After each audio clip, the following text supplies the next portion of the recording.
In this video, I'm going to show you how to create UML diagrams in Lucidchart. So whether you're designing a system in structures, workflow, or interactions, Lucidchart make it easy to create UML diagrams such as class diagrams, sequence diagrams, and use case diagrams. So first, make sure you are on the official website of Lucidchart and already log in with your account. So if you don't have yet an account, you can sign up for free. And now, click the plus new document button or plus new on the upper left corner and then select the blank document to start from scratch.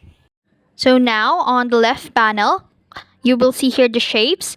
And now when you scroll down, check the UML to enable UML specific shapes. So unfortunately, I couldn't find it in here, maybe because of the version I have or the country version of Lucidchart I have. So now, click Use Selected Shapes to add them to your workspace.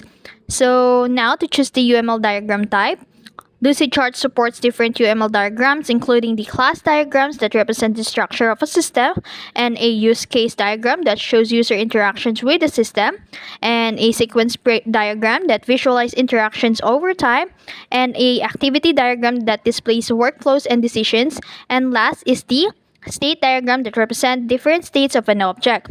You can find the UML shapes in the left panel and drag elements like actors, classes, use cases, and activities onto the canvas and rename them by double-clicking and typing the correct labels.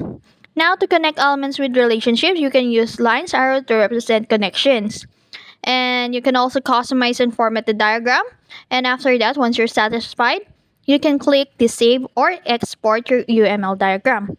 And that's it. That's how you create a UML diagram in Lucidchart. So whether you're working on a software architecture, process flow, or system modeling, Lucidchart simplifies the process. If you found this video helpful, don't forget to like, share, and subscribe to the YouTube channel.